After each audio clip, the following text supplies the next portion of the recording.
Okay, so it is a pleasure to introduce the next speaker, or the last speaker for today's course, who is Liliana Vargas. She's a pharmacist with a master's in pharmacology and a doctoral degree in health and clinical epidemiology. She teaches pharmacovigilance in the School of Chemistry at the Universidad Nacional Autónoma de México and has more than 6 years of experience in pharmacovigilance in hospitals and also in pharmacoepidemiology. She currently chairs the Hospital Pharmacy Commission of El Colegio Nacional de Químicos Farmacéuticos Biólogos in Mexico, is a member of the Board of Directors of the Mexican Association of Pharmacovigilance, and is an active member in ISOP that collaborates with the interests of several interest groups here in the society. And with that, I would like you to please welcome Liliana Vargas. Thank you, Wendy. Thank you. How are you? Fine. Okay, let me express that I don't usually speak in English, and this is a challenge. I'm from Mexico, so I decided to speak in English because all the course is in English. But if I can explain very well, you can stop me. And what are you saying, Liliana? Please. Okay. So I'm going to start with a declaration, a statement of declaration of interest. As Wendy said, I work in hospitals, but I collaborate with some associations in Mexico that are dedicated to transmit and to diffuse the pharmacovigilance. And I also participate in some conferences sponsored by industry, but I'm not in the payroll of these companies.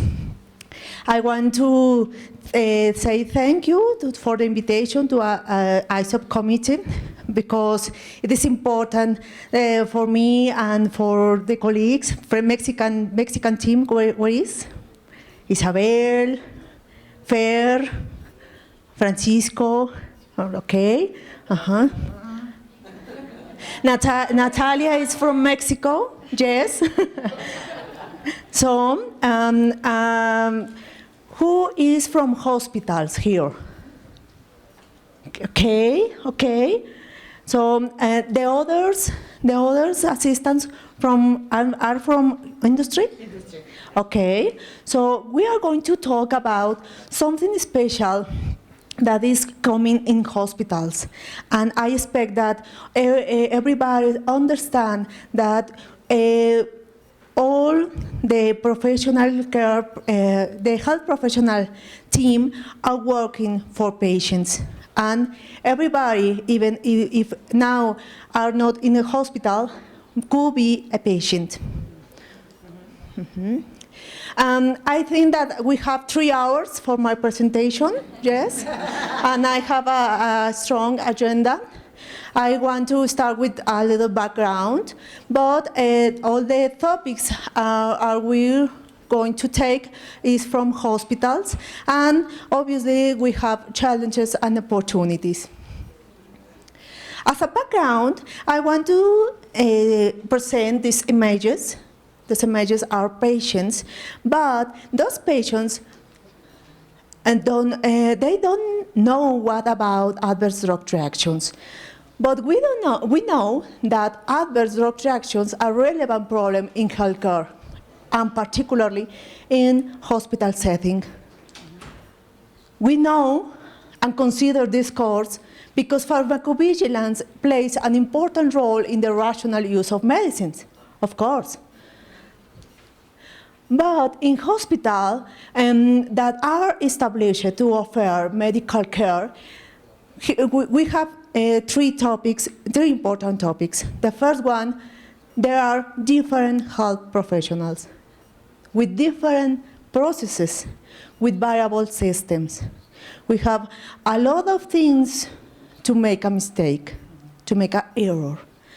And those differences make us that despite the importance of notifying and preventing adverse drug reactions, they are underreported and their consequences are not adequately considered. So what can we do? In hospital, the first thing that we have to do is to understand that it's different from other stakeholders.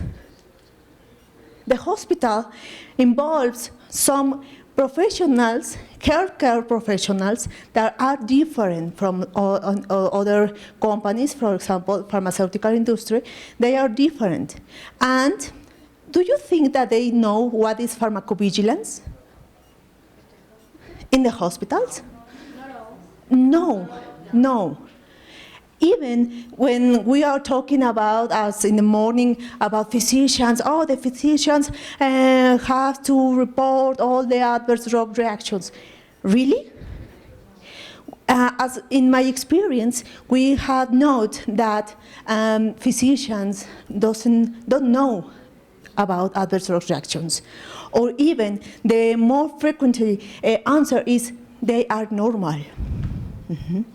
So we have another professionals that are involved in this hospital. Nurses, for example. Nurses has the relevant activity to administrate drugs. Pharmacists, even in my country, pharmacists are not yet recognized as healthcare professionals. Yes, it's a reality. But we have others, dentists, dietitians, social workers, psychologists, clinical engineering, especially for technovigilance implementation, for example, that is more important in hospitals. But all of them are working as multidisciplinary team, only with one objective, to take care of the patients. But if we want to make the reality pharmacovigilance, we have to convince all these healthcare professionals to make pharmacovigilance. And how can we make it? First, this is not with an article, nothing, it's only by experience. When I arrived into the hospital to make activities of pharmacovigilance, the first thing is to explain, to convince what is pharmacovigilance. And sometimes you have to explain in some specific topics, not only legal or regulatory activities, because what happens if a physician is talking about legal activities? He or she believes in that? No. How legal, all the regulatory activities, oh, it's not my concern. Mm-hmm. But if we are talking about clinic impact of pharmacovigilance, we are working with the data of morbidity, mortality, the days of hospitalization, yes, and those settings impact in the clinicians, all the clinicians. Obviously, we are talking about patient safety, that is important, not only for the professional healthcare professionals, even for the taker decisions in hospital, the directors, all the government areas. We have to talk about ethics. It is ethic not to report adverse drug events? No, but even we are underreported.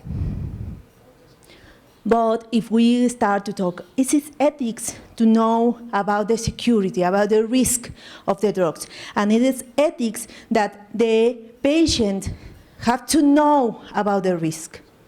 We know about the risk, but the patient is clear for them? No. And if we want to talk with all the government, all the CEOs in hospital, we have to talk in the same language, economics. Yes. We don't have to talk about clinic because, more or less, they are administrators, they are social workers, actuaries, statistics. Our clinics, what is that? No, we have money. And pharmacovigilance saves money and investment money. Mm-hmm.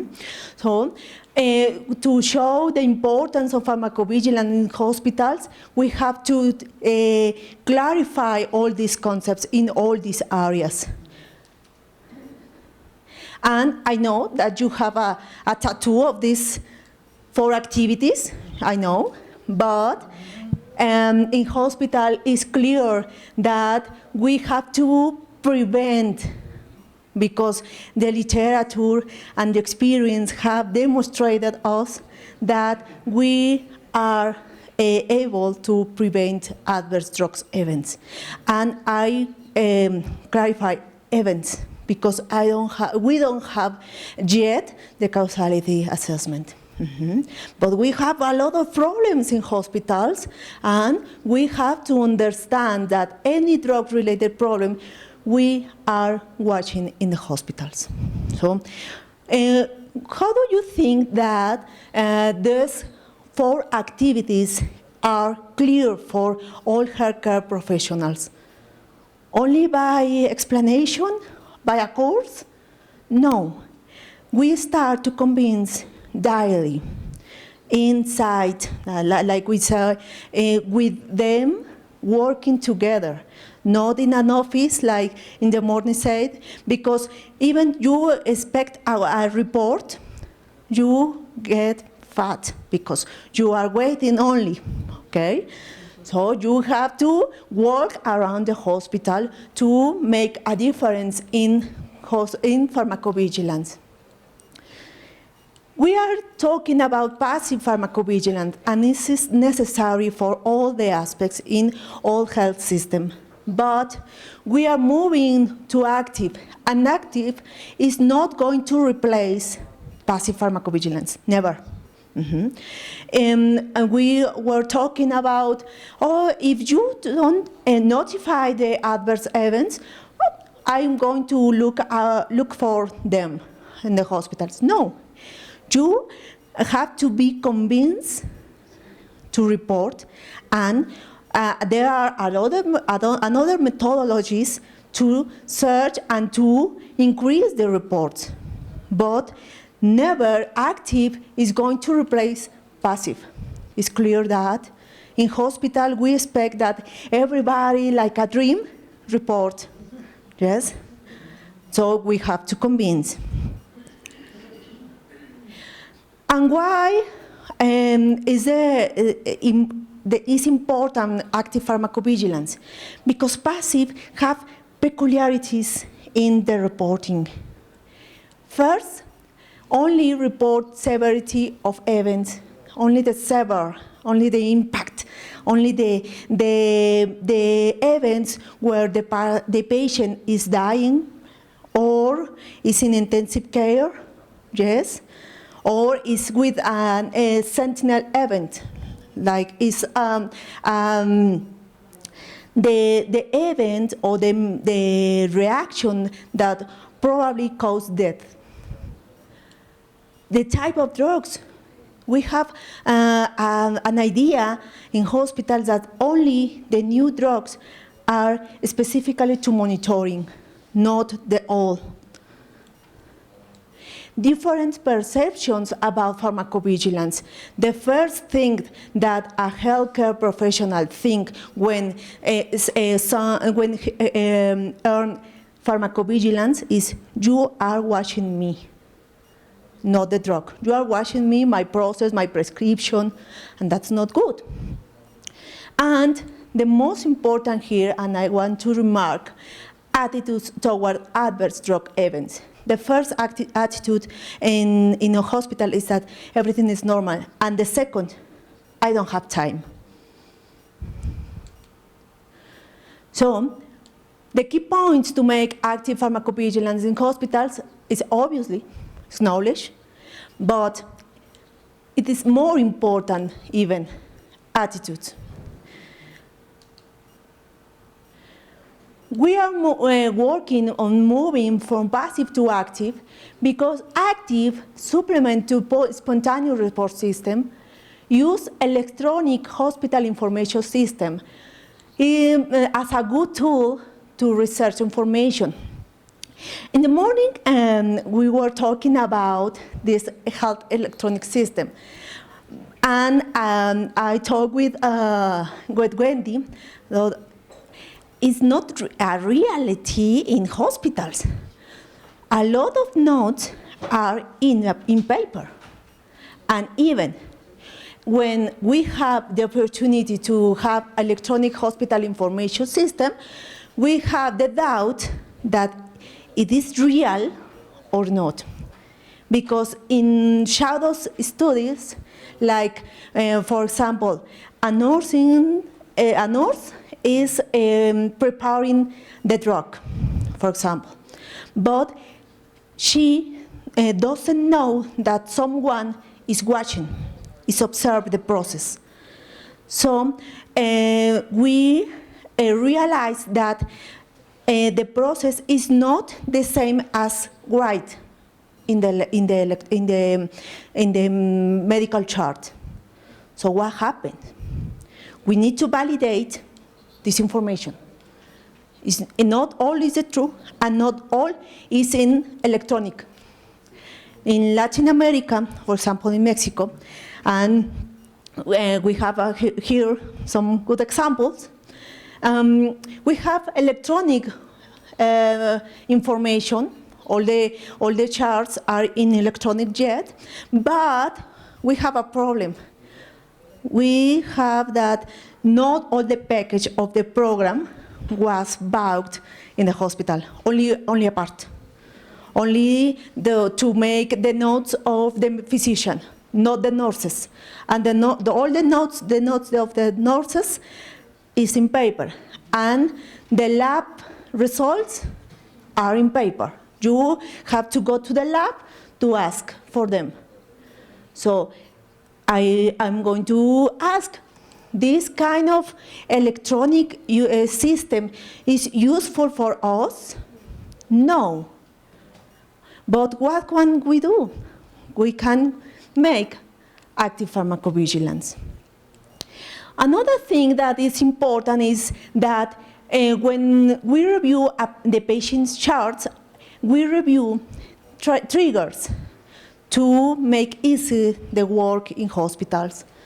Triggers are useful for active surveillance of adverse drug events, and I'm going to explain some lists that are useful in hospitals to make easier the detection of adverse drug events.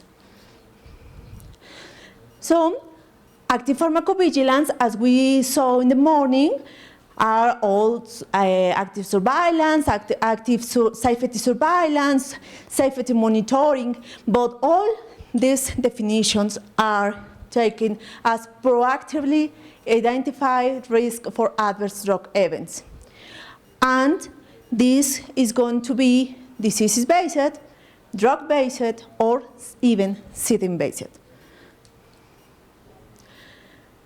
We have three principal components to make active pharmacovigilance.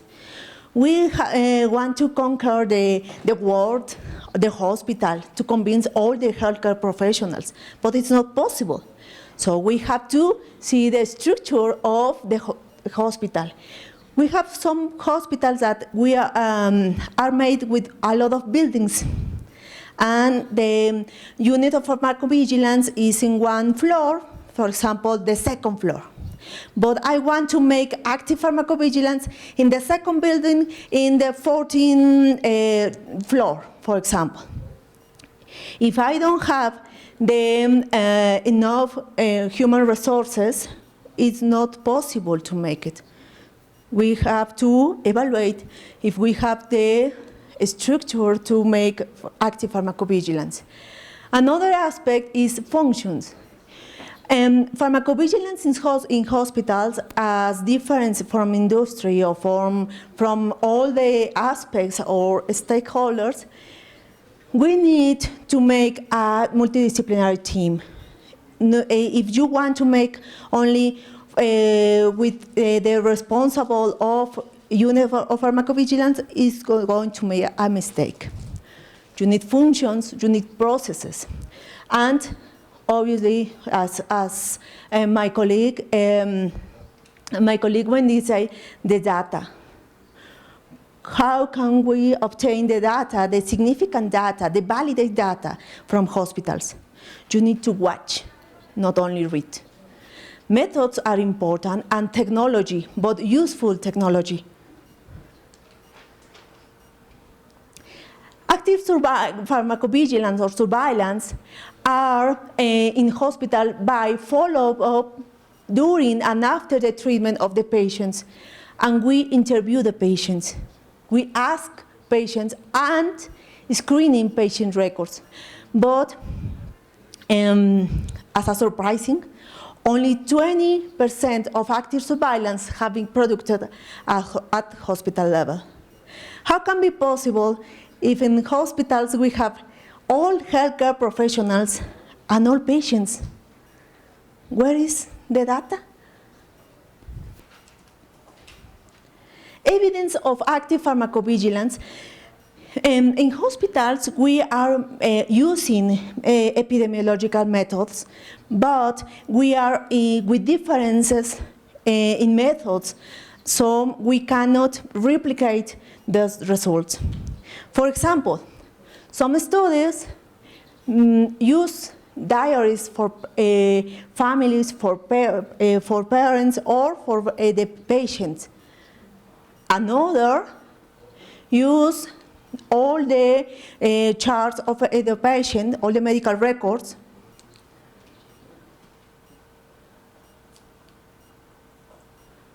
But we have a mix.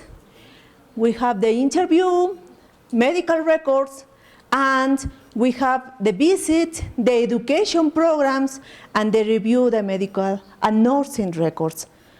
We are not unified, harmonized methods in hospitals. But what are going to present with these methods? Results, outcomes. And if I understand, the majority of this course is from industry. I invite you to visit a hospital. What are they doing in pharmacoepidemiological studies? Because there are a lot of results that we can share. Active pharmacovigilance is like establish a cohort of patients, and we follow before, during, and after medicine exposure. But the most important things of active pharmacovigilance in hospital is the communication strategies. We saw that the communication is the basis of the change. And if we don't communicate all the risks adequately to the healthcare professionals, maybe we are incurred in one ethic problem. So we are going to see easily, step by step, how to make pharmacovigilance in hospital. For example, for my colleagues from hospitals, first, as we saw, write a protocol first, according to epidemiological methods, because I show some evidence about pharmacovigilance, but there are a lot of literature, a lot of articles that are not with epidemiological methods, and only like, oh, I went to the intensive unit care and I start to follow the patients. Yes, but you have to make at the limit your protocol. You have all these things to do in pharmacovigilance, but as in high school teach us, the first thing is to evaluate what do you have. In hospitals, as different from industry, we don't have money. We don't have financial resources. So we have to evaluate our strengths. We have patients, for example, but we have to evaluate our weaknesses, our opportunities, and our threats. If we don't have to think about it, maybe our program of active pharmacovigilance is going to fail. The second step, create your formats or apps. Actually, we have apps in hospitals with communication, but be careful with the data patients with privacy and confidentiality. Because if you have your own formats to obtain information, you may be guaranteed that all your information will create a complete database. You need to watch, listen, and understand what happened in your hospital, what happened in your area, not only reading, because as I said in a moment, not all the medical records are correct.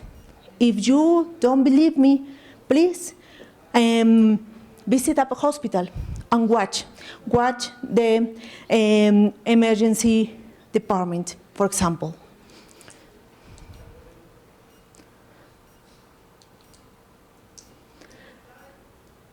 The step number 3, delimit the area, patients, or treatment. We cannot implement the active pharmacovigilance in whole hospitals. But, for example, intermediate care unit, if we want to investigate something about geriatrics with polypharmacy, operating rooms, if we have to see something about anesthesia inducers, or even emergency unit, like if we want to investigate about admissions caused by adverse drug events. The number 4, be part of the medical team. Maybe as a meeting of pharmacovigilance, we expect that all healthcare professionals were interested in this meeting. Isn't true? But no, what happened? What is the problem? That we are like multidisciplinary in health systems, but we are not acting like a community. We are only with my part, your part, and my part, and your work, your results, but we are not talking about our results, our problems, all like community.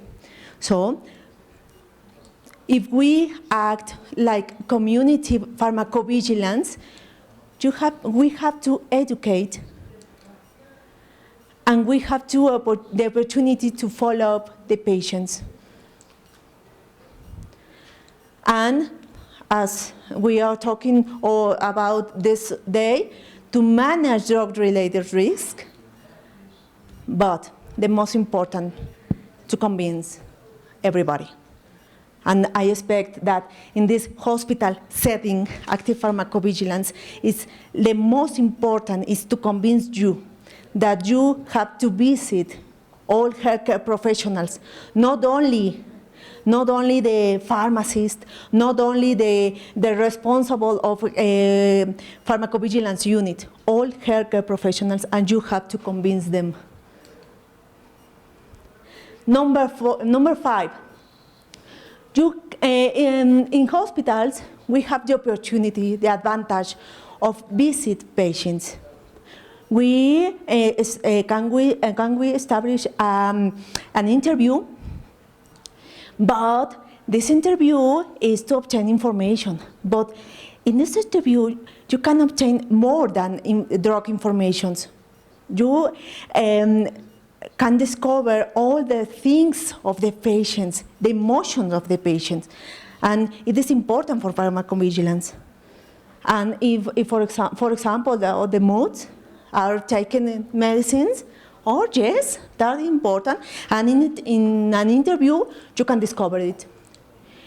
But you have to be clear with concise language. You can make an educational program for patients. And obviously consider the patient, the family, and caregivers. And as we saw in articles, we can use patient diaries to make active pharmacovigilance. And remember this. An informed patient is a powerful patient. And if a patient knows about the risk, start to inform about the new risk. So this is an opportunity for us. Number 6, obviously we have to review all medical and nurses records, but which part? Have you ever seen a medical chart? How much sheets are there? How many? A lot. I have in my hands one medical records from the floor.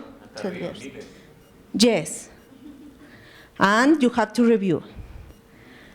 So, the first, you have to review the summary, the procedure notes, all the physician progress notes, laboratory reports, because sometimes there are some errors in the transcriptions from the laboratory results to the notes. So we have to verify. Okay, The prescription is one of the most important things for us, for all the pharmacovigilance team. Why? Because it's the evidence of the drug, that the drug was administered. We assume that the drug was administered with this prescription. And when we have legal medical cases, only the prescription is the important thing. If the drug was not prescribed by the physicians, and we have the adverse event in the patient, what happened, and like a legal medical cases, will be a problem with the hospital, for example. If you have to review nurses' sheets, you can compare all this. And the prescription says every 8 hours.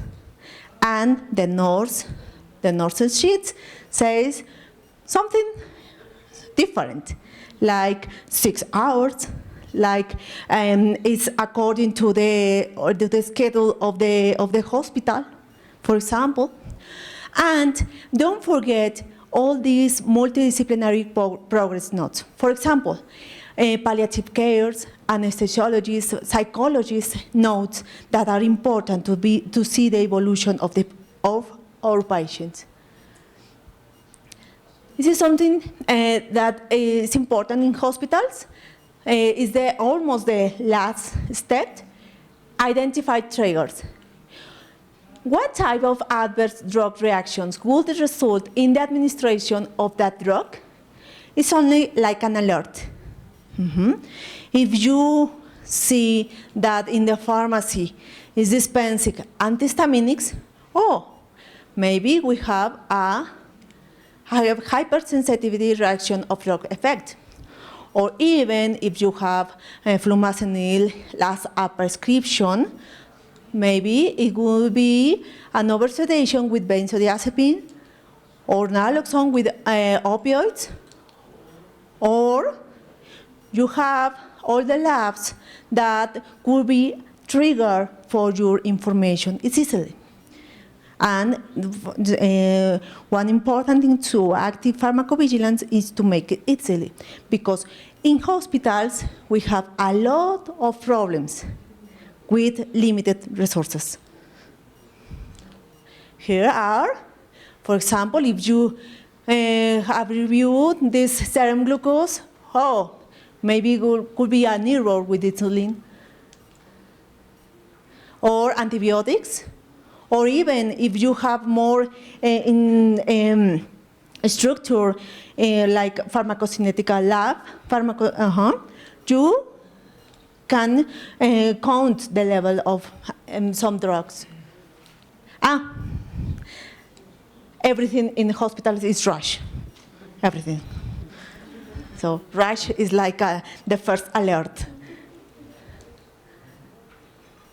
And the last step, And it's the last, but it's not the less important. No, we have to communicate, obviously, with analysis and notification.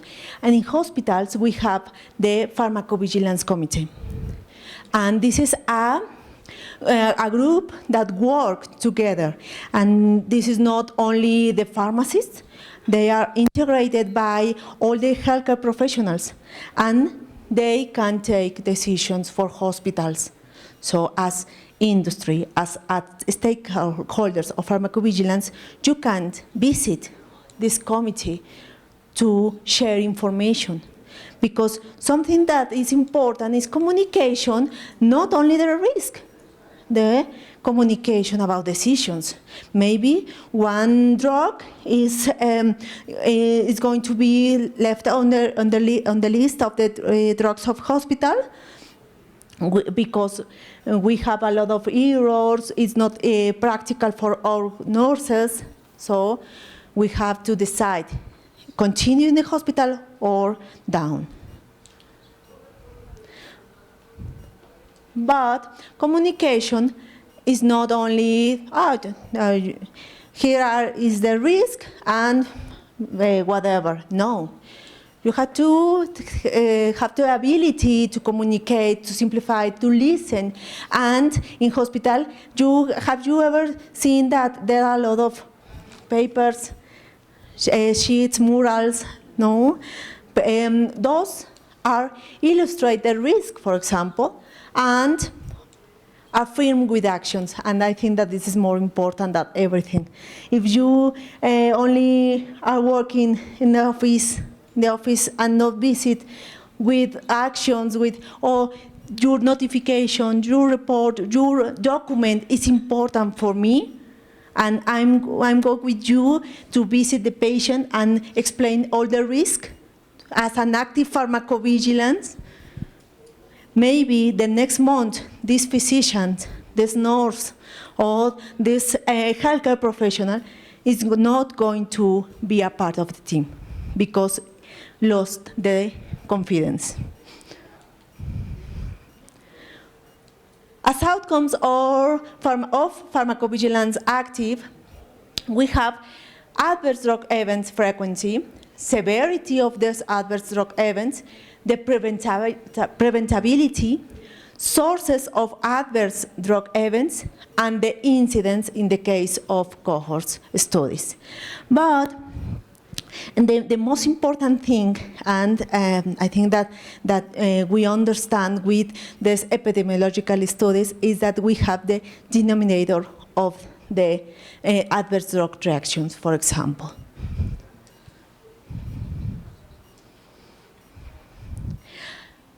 As challenges, there is not guideline to make active pharmacovigilance in hospitals. That is a reality. We only have eight steps, easy steps to make pharmacovigilance, but we can create it with all the stakeholders. Who are the stakeholders? Industry, academia, patients, consumers, authorities, all the government, and all the team of called healthcare professionals. Attitude is the most frequent obstacle to make active pharmacovigilance. Hospital setting compromise a multidisciplinary team, and we have to fight with this, never have enough time. Opportunities, the patients and the healthcare professionals are there. We have the original information. Even we have to watch and review and reconciliation make the processes. We have the opportunity to make intervention in real time. Oh, stop nurse. This is not the correct drug. And we have the privilege to make pharmacovigilance as a part of health system. Are we ready for this or not? Thank you.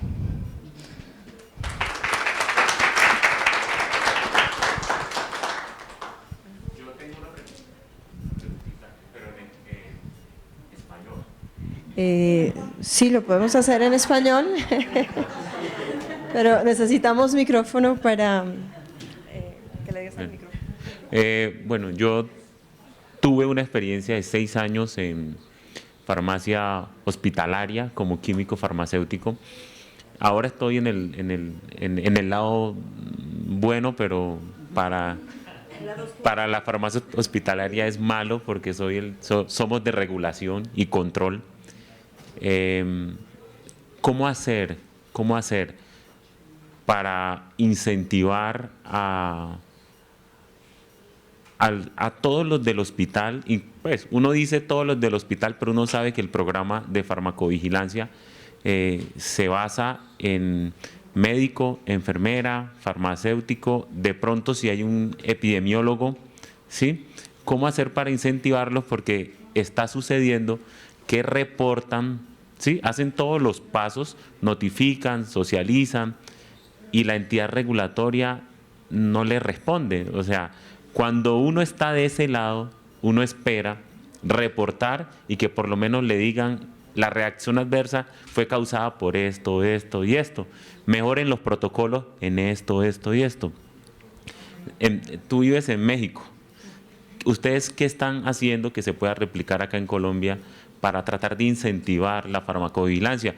Porque casi siempre se está quedando en ¿para qué reporto? No voy a reportar porque no pasa nada, ¿sí? Entonces, ¿qué se puede hacer? I'm going to answer in Spanish, can I? Yes? Okay, because this is like my English exam. Okay, in Spanish, okay. La primera situación que vimos también en el hospital, en este caso estoy hablando de una experiencia de 4 años en un hospital privado. ¿Alguien conoce cómo es el sistema en un hospital privado? En un hospital privado, para empezar, el médico es el cliente, entonces está hasta acá, arriba. Y convencer al médico de hacer otra actividad, que es la notificación, es muy, muy, muy seria, porque lo primero que te dicen, ¿y qué pasó con mi reporte? Y de modo que le digas, pues solamente aquí tengo el acuse de recibido y muchas gracias, que siga participando.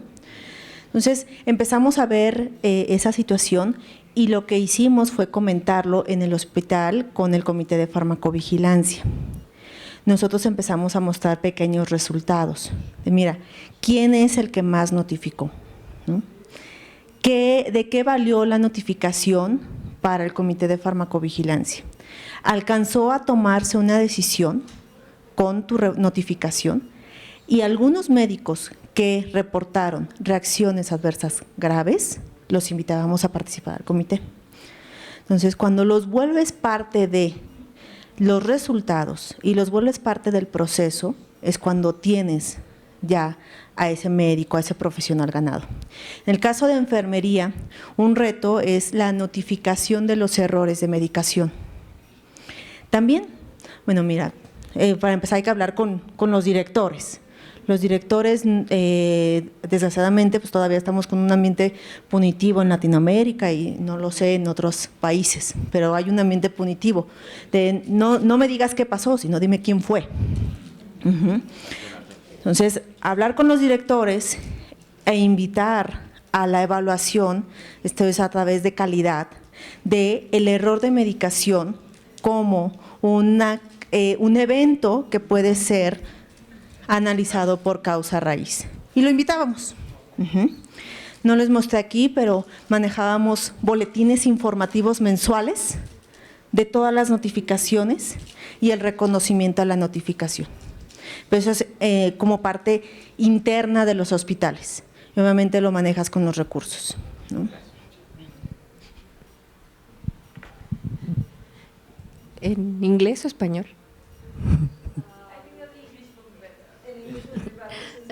Okay. It's just a comment because yes, you are working very hard in this case, but not all the hospitals do this kind of work, and it is very difficult in this case, for example, for the industry to have the quality of information that have in the hospital. And maybe a question, it's that why, I'm not sure if you do or not, but why not the hospital share the information with the industry? Because we don't have, for example, information from the health authority about our products. And as we saw all the day, it's very difficult for the industry to have information with a real good quality, you know, to do this kind of analysis and all of those things. And why not share this information with the industry, with the owner of the product, in order to have this kind of collaboration, you know, for patient safety? Okay. I think that we are here in a petit comité, isn't it? Okay, I'm going to talk about something that is not in articles. The first thing is that we have an order of our chiefs. This is the first thing. But it's not, as we saw, it's not ethic to keep all the information. And the other thing is the culture. The hospitals are used to keep all the information. But we have to talk with the responsible of pharmacovigilance unit about the advantages of notify all the authorities and the industry. And some of hospitals are changing slowly, because in some of them is an order, but we have to convince. For example, me, welcome, because I know that you are making a fabulous investigation in pharmacovigilance. Why? It's not because you are more passionate. No, it's because you have the infrastructure in pharmacovigilance. You have maybe a team of 20 persons, 20 people, and only I have one, me. I'm a shadow, no? Yes, but I know that. And as an advice, you can't talk with those pharmacovigilance units and explain what can you do, because not all know about that. Thank you.